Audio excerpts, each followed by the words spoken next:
No, I'm still bothered by this. You know why? Because it is everything and everywhere. It is just a sales pitch. Fear is a sales pitch. They're selling you on a fear, on an illusion, and having you, forcing you, pigeonholing you into their perspective to see it through that lens, through that angle, to feel that fear. And then they'll give you a solution to rip off the Band-Aid. Of course, you have to pay for that solution. I'm going to install fear into your body, and then I'm going to make you pay me to take it out. This is happening all day, every day. Think about even, I was going to say advertisements, but if there still are. I was going to say, does anybody even still have, of course they do, but what they flashed me was an old-time TV. That's why I thought it was funny like that. Anyway, think of advertisements where they'll all of a sudden introduce a problem that you didn't realize you had because it really wasn't a problem for you, right? You're like, oh yeah, I do need that. I could really use that. No, you'd be fine if you never even heard that or that was never introduced into. And of course, I think there's 1 in a billion items that is introduced, and we're like, oh, now that, like the light bulb, right? Oh, I can use that, right? But these millions of other products are worthless crap that we have around. Are you happy to have all that crap lying around your house, or would you rather have kept the cash and had it in your bank account? I know for me, there's so much I wish I kept in the bank account, right? And then not only do I waste the money, and then I end up giving away all the stuff only to then get suckered again and buy more of the crap, right, that you don't need. Because that's what it is. It's a sales pitch. We're constantly being sold and convinced we need stuff outside of us to what?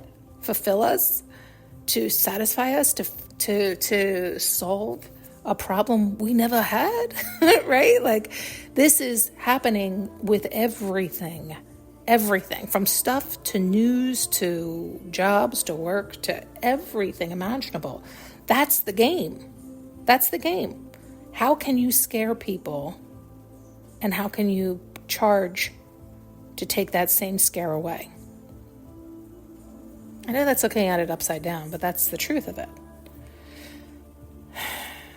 Because a lot of times people are creating these problems for you in that you didn't have that problem before you heard that person. If you didn't hear that person and it didn't get rippled out into the universe with everybody chatting about it, and you went about your life, everything would have been fine, you would have been happy, and all would have been good. Yeah. How about that? Isn't that interesting? But it's brought to your awareness now. So now it's all you can think about and focus on. That's all anybody's talking about. So now we are actually making it a problem, of which it was not. Right? And that's just the laws of the universe. The more you focus on something you don't want, the bigger it gets. And then you have your hero come along. That's the story as old as time. That's Jesus, right? Like, that's the story as old as time. Then you have your hero outside of you come and save the day. And then you praise him. And it's just the same old cycle until you free yourself, until you think for yourself, until you take charge.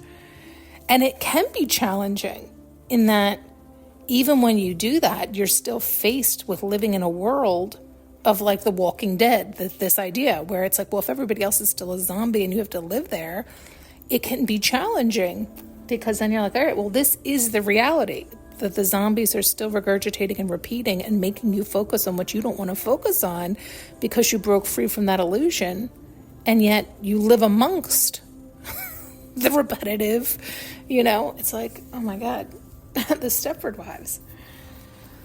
Okay. Thanks so much for tuning in and listening. You can now purchase an audio journey with me using the link below.